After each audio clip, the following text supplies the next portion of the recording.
Bro, ce-i aici? Jeez. Are ce are lumea și se oprește pe mijlocul podului. Bro, eu fac un video și voi vă opriți în mijloc de drum.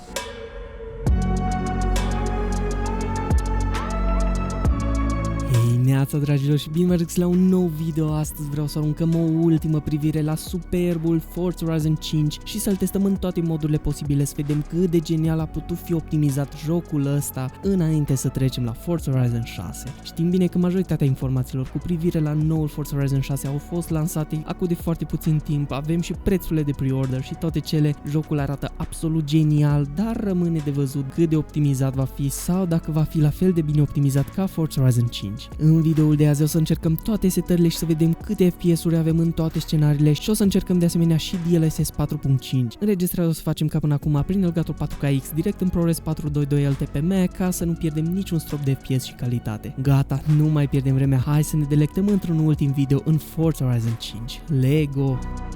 No bueno, dragilor, suntem în Steam și avem în față Forza Horizon 5, dar hai să ne uităm câteva secunde, numai știți bine, deja au apărut Forza Horizon 6 pentru pre-order pe Steam, nu pot să creez și ce prețuri astronomice, dar evident că o să trebuiască să iau varianta de 120 de euro ca să avem absolut tot și expansion și toate cele. Fiți numai atenți, aici au o grămadă de chestii avem incluse, probabil nu e prea inteligent să îi încurajăm să acceptăm așa prețuri, dar nu prea avem de ales, așa că o să ne distrăm de minune și în Forza Horizon 6 ăsta, o să fac o grămadă de streamuri, videouri și o să explorăm fiecare centimetru pătrat și cubic din minunăția asta de joc în Japonia, dar până atunci vreau să ne delectăm un pic în Forza Horizon 5 pentru un ultim video și să vedem cum se mișcă, poate o să fie și reduceri, nu știu dacă acum sunt reduceri, uitați, sunt și reduceri, poate sunteți interesați să-l luați și aveți un PC similar cu cel pe care l-am eu și poate sunteți curioși cum merge și da, astăzi o să încercăm atât pe DLSS 4 cât și DLSS 4.5, o să selectăm de aici pentru început recommended, ceea ce o să ne dea presetul K care îi DLSS 4, o să lăsăm pe recommended pentru început și da, restul așa, eu zic că nu mai pierdem vremea, haideți să intrăm în Forza Horizon 5, Lego! Suntem la căsuța noastră, Casa Bela, nu pot să cred, fiți numai atenți ce zi însorită și am ales și mașina asta care nu știu, în ultima vreme îmi place foarte mult, îi cam de la începutul jocului când mi l-am cumpărat și nu știu, efectiv în asta am început să mă mișc până toată harta, pur și simplu o ador, nu știu de ce arată superb și da, fiți atenți dragilor, deja avem 150 de cadre pe secundă și o să vă arăt chiar acum și setările, numai să nu ne oprim în intersecție, deci da, o să începem prin a vă arăta cum funcționează fără niciun strop de DLSS. Deși l-am pus pe presetul recommended, o să încercăm să vedem câte cadre pe secundă avem fără niciun ajutor de la AI, dăm save și la graphics, evident că totul e pe absolut ultra și extreme, jocul e foarte bine optimizat, deci nu o să avem probleme cu nici o setare. Am lăsat și motion blur pe long, fiindcă în jocul ăsta, nu știu, efectiv îl face să pară foarte cinematic și frumos și da, în rest, astea setările și nu mai pierdem vremea, fără niciun ajutor de la AI, da, nu prea frumos cu aliasing-ul și cu toate cele, dar avem 166 de cadre pe secundă, fiindcă eu am activat evident G-Sync și V-Sync ca să nu am niciun pic de screen tearing și așa se folosește în mod oficial și corect. Lumea arată cam un pic foarte pixelată sau nu foarte în detaliu, parcă cu sharpening, fiindcă nu avem niciun strop de anti-aliasing, dar da, după cum puteți vedea, fără niciun ajutor de la AI, avem 160 de cadre pe secundă aproape, cu minunăția asta de mașină, fiți numai atenți cât de frumos. Wow! Nu fiți atenți și aici unde îi o grămadă de lume și evident aici se adună și playeri, avem 157, 160 de cadre pe secundă fără niciun strop de AI, deci jocul ăsta îi o minunăție de optimizare. Fiți numai atenți cât de frumos arată, numai, nu știu, câteodată se vede, acum nu numai când e noapte, fumul îi un pic pixelat și asta e și de la joc și nu-mi place foarte mult faptul că în jocul ăsta, bine, în depărtare la munți nu prea am ce pretenții să am, dar pe dealurile din apropiere se vede că nu e foarte mare draw distance, chiar dacă toate setările sau ultra, fiți atenți acolo în depărtare.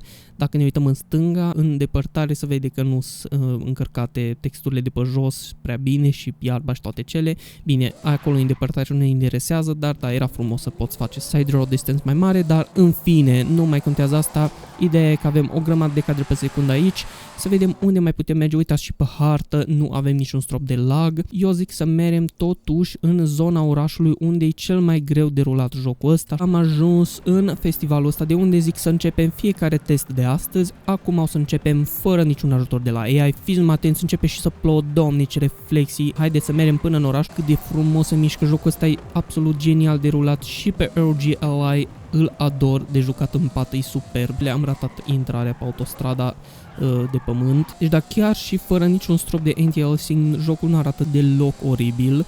Numai na, se vede că nu e niciun strop de anti-aliasing, fiindcă îi totul foarte, foarte sharp și frunzele la copaci sunt nenatural de clare și crispy, dar nu ne interesează faptul că avem 150 de cadre fără niciun ajutor de la AI în ultra wide cu absolut totul la ultra. Bro, ce te oprești în drum? No, bun, dragilor, și suntem în oraș unde jocul ăsta e cel mai greu de rulat și se pare că avem 130 de cadre pe secundă, 140. Nici nu-i așa rău, sincer, doar dacă știi să conduci și eu nu prea știu să conduc. Deci da, cam în oraș, astea-s cadrele pe secundă și nici nu arată rău, dar nu pot să înțeleg un plot din senin, bro. Ce-i cu asta? Fiți mă atenți cât de frumos arată, ți atenți numai ce-am mlaștină, cât de frumos e, jeez.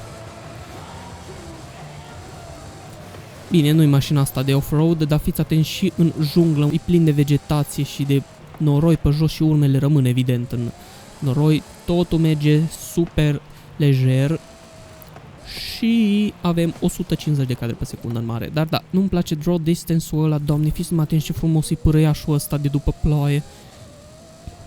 Wow! Și când te bagi până la nu de porumb, de obicei erau scăderi foarte mari de FPS, dar acum se pare că s-au rezolvat și avem 165, e clar că la 167 o să se oprească număratul, fiindcă e activat, cum v-am spus, și V5 și toate cele, dar da, fiți numai atenți cât de frumos, și bro, mergem să ne aruncăm pe rampa de la...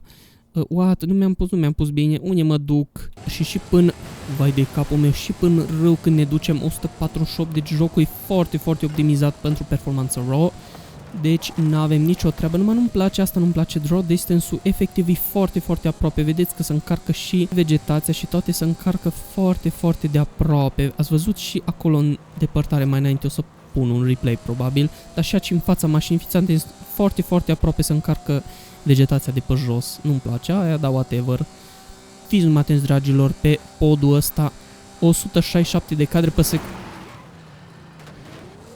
Bro, ce zic turiștii de... Fiți atenți și frumos arată mașina asta îndoită. Mie n-arată frumos, trebuie să reparăm din nou, evident. Și se pare că cu greu, cu foarte mare greu, am ajuns la pista de aeroport, de unde toată lumea își face testele de bungee jumping. Hai să reparăm mașina ca să se poată strica iarăși când sărim. Și, astea fiind spuse, hai să vedem câte cadre pe secundă avem, fără niciun ajutor de la AI, în timp ce sărim de pe rampa celebră de la aeroportul ăsta abandonat. Doamne, cât de frumos arată și îmi place foarte mult cu motion blur long. Chiar nu afectează deloc cu FPS-urile în jocul ăsta. Fiți atenți, avem maximul de FPS pe care mi le lasă V5, se pare că. Efectiv, wow. Avem 320 de km pe oră, nu-i mult, dar să vedem când sărim câte avem. Avem o linie dreaptă acolo, dar da. 160 nici nu s-au atins cadrele pe secundă de scădere. Deci da, dragilor, din râul ăsta ne întoarcem la festival să începem cu metodele de anti-aliasing ca să vedem diferența dintre fără anti-aliasing și cu anti-aliasing. O să începem prin TAA, zic eu înainte, fiindcă și Xworms Gaming o zis că asta e cea mai bună metodă pentru anti-aliasing în jocul ăsta. Și se pare că efectiv față de fără anti-aliasing nu avem nicio problemă. E puțin blurry, fiindcă îs reglate marginile cu aliasing, dar arată absolut genial jocul și da, la cadrele pe secundă am scăzut pe la 130 acolo, deși văd că își revine pe la 145, ok, nu e așa rău. Și deja suntem în oraș și avem 120 de cadre pe secundă, ok, deci, oleo, 90, bro, ce-a fost aia? O mică scădere, deși fluctuații în frame time se pare că nu avem, dar da, se pare că și-a revenit, a fost aia o zonă mai ciudățică, sincer. Dar da, și până oraș, fără niciun ajutor de la AI, vedeți bine că jocul rulează absolut superb. E frumos și la apus și cred că o să prindem și apus. Fiți atenți și pe lângă catedrala asta, avem 130 de cadre pe secundă, wow. Hai să sărim să vedem cu TAA-ul câte cadre pe secundă avem.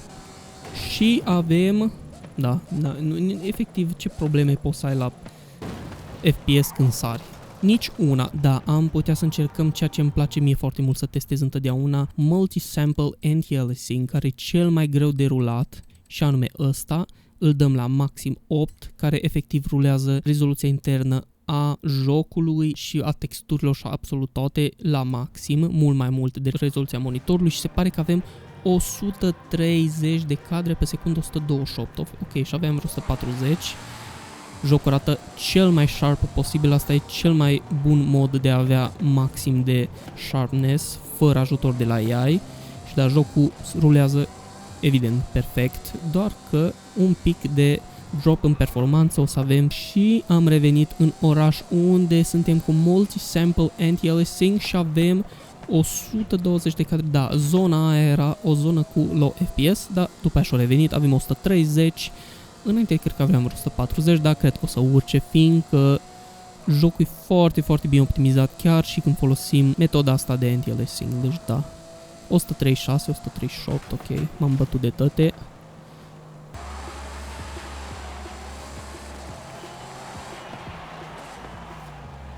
Chiar și aici unde sunt foarte mulți oameni, 145 de cadre pe secundă, 160, deja evident când ieșim în lărgământ nu mai avem nicio problemă cu cadrele pe secundă și avem multi-sample anti-aliasing. No, bun, hai să sărim rapid, 138, 140, efectiv 150 aproape, n-avem nicio treabă cu cadrele pe secundă în zona aia. Jeez. Merem pe video și selectăm aici DLAA.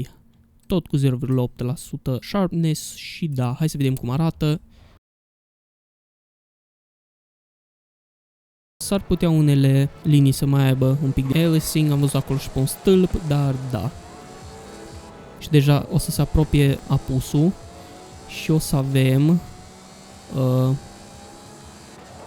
iar ratez ieșirea asta. O să avem umbre mult mai lungi, fiți numai atenți cât de frumos se vede aici, jeez. Și avem 130, iar o să scad aici la 120 sau la 90, evident. Da, aici e zona aia la care scade foarte des, în fine, dar și în oraș aceleași cadre pe secundă le avem ca și când am folosit multi-sample anti-aliasing, nu pot să cred. Am mai testat jocul ăsta, când activam multi-sample anti-aliasing-ul, efectiv era jale. Adică nu jale, dar scăde foarte, foarte mult FPS-ul, acum nu înțeleg. Dar nu băgăm în seamă chestia asta, totul arată superb, nu și stilul meu de a conduce, dar da. Suntem la festivalul din mijlocul junglei și nu-i mașina asta prea de off-road, dar în fine, fiți numai atenți cât de frumos arată, wow. Efectiv e o minunăție de joc, wow, și până în junglă. Cadrele pe secundă nici mai are rost să le bagi în seamă, cine era ăla? What? La cine v-a oprit acolo? Ăsta a fost cu DLAA, o să-l las să ajungem numai în... Mamă, ce-am trecut pe lângă ăștia. Asta nu e cea mai bună mașină pentru grip pe șosea, dar... Deși ar trebui să fie, dar na. Am un Lamborghini cu tracțiune integrală și cu viraj și pe spate. Cu aia pot să iau curbe efectiv și de 90 de grade. Dar anyway, mamă că m-am trecut pe lângă ăla, mamă că m-am trecut și pe lângă ăsta. Și ce frumos se vede, dragilor, în tunel și când ieșim, fiți numai... Aici m-am speriat de ăla. Ok. Superbisim, dragilor, ăla a oprit în mijlocul... Nu! Wow, cum m-am trecut pe lângă ăla, jeez! Fiți numai atenți ce HDR avem aici, deși nu e activat HDR, dar nu. În fine, dragilor, mai pierdem vremea, ne întoarcem la festival și încercăm să vedem cu AI-ul câte cadre pe secundă avem. Începem prin a activa AI-ul în materie de DLSS Super Resolution, îl punem pe Quality 0,8% și dăm Apply și se poate vedea deja că avem tot aceleași cadre pe secundă, numai un pic mai blurry se vede, deci da. Un pic de blurry bagă fiindcă o scăzut evident rezoluția internă la joc și se face upscale, dar sincer nu se vede așa rău. Deci da, și când intrăm în oraș, evident că aici avem mult mai multe cadre pe secundă, fiindcă avem DLSS pus pe quality, dar tot acolo scade la 99, nu știu ce-i cu zona aia. În rest, în oraș, dragilor, putem vedea că avem 150 de cadre pe secundă. Suntem în junglă și hai să vedem cum arată când am pus la pinpoint acolo.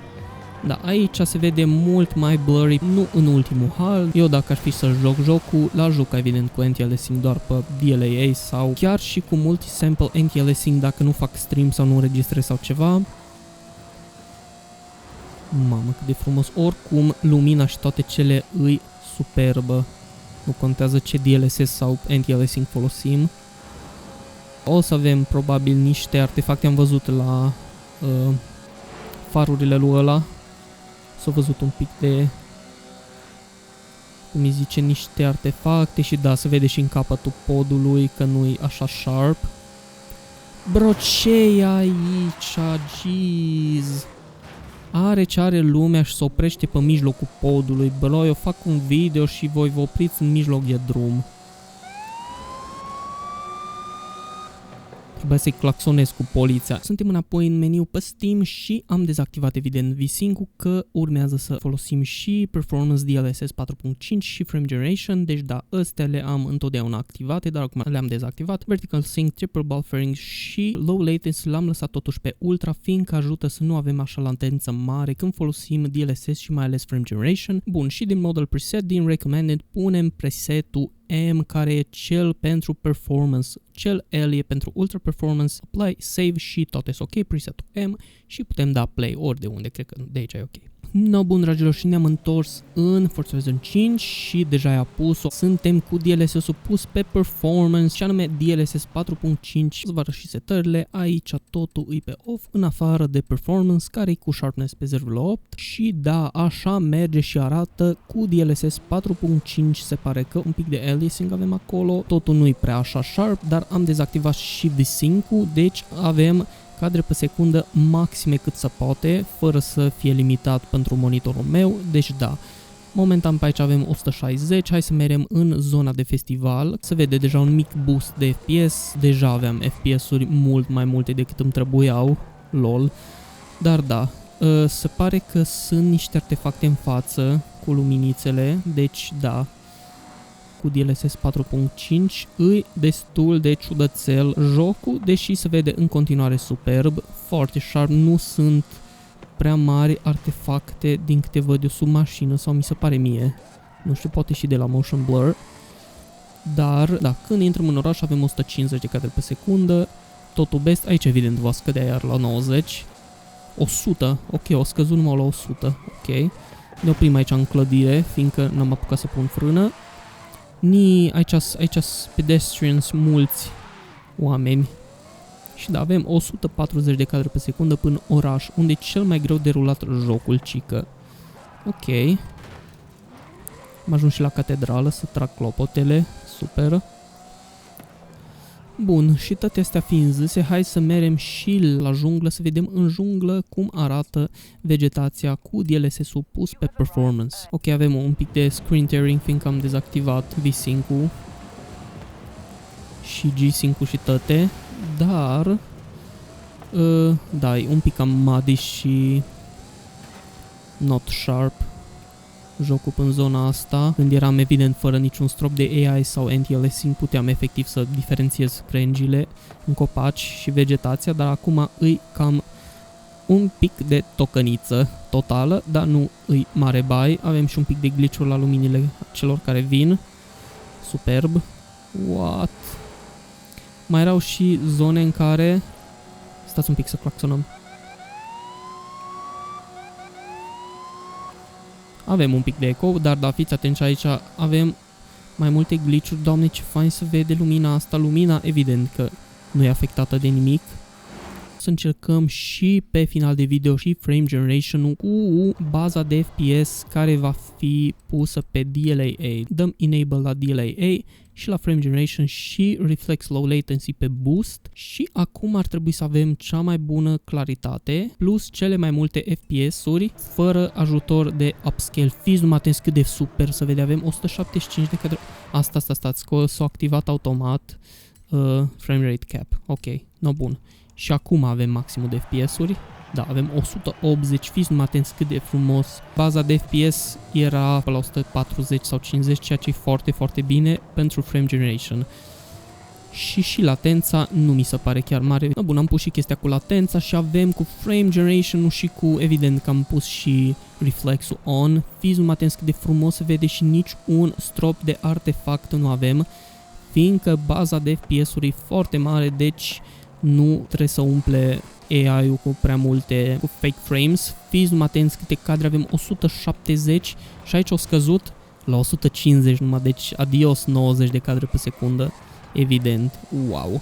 Cât de frumos arată jocul ăsta și noaptea. No, bun, fiți numai atenți, dragilor, ce lumină e aici. What? Ce frumos se vede acolo. Șiș. No, bun, și în sfârșit jocul e mult mai sharp, fiindcă s-au terminat cu upscale-urile. Avem parcă un pic de artefacte în fața mașinii. Am stat și am făcut teste de s-o făcut noapte. În viața reală nu neapărat, că e ora 4, dar da, în joc s-o făcut noapte. Doamne, ce frumos e. Îmi place că nimeni nu reacționează la claxon. Fiți mă atenți, dragilor, cât de frumos. Și pe HUD nu se vede niciun strop de artefacte de la AI. Deci DLA-ul chiar face treabă bună. Pentru cea mai bună claritate și cel mai mare FPS-uri, joc pe Quality și pe Frame Generation On. Deci punându-l pe Quality avem DLSS 4 și ăstea s-a activat, la fel și boost-ul, și acum o să avem maxim de cadre pe secundă cu claritatea cea mai bună. Avem aproape 200 de cadre pe secundă când ieșim de la evenimentul ăla. Wow! Deci 204 și avem doar 31 de milisecunde latență, ceea ce e absolut superb și perfect pentru un joc racing sau open world de explorare. E absolut superb. Fiți atenți, dragilor, ce frumos. Jeez! O să avem ce testa și în Forza Horizon 6. Îmi plac astea lens flare-urile de la... Uai, ce frumos! No, bun, dragilor, ăsta o să fie ultimul test. Să terminăm cu maxim de FPS-uri.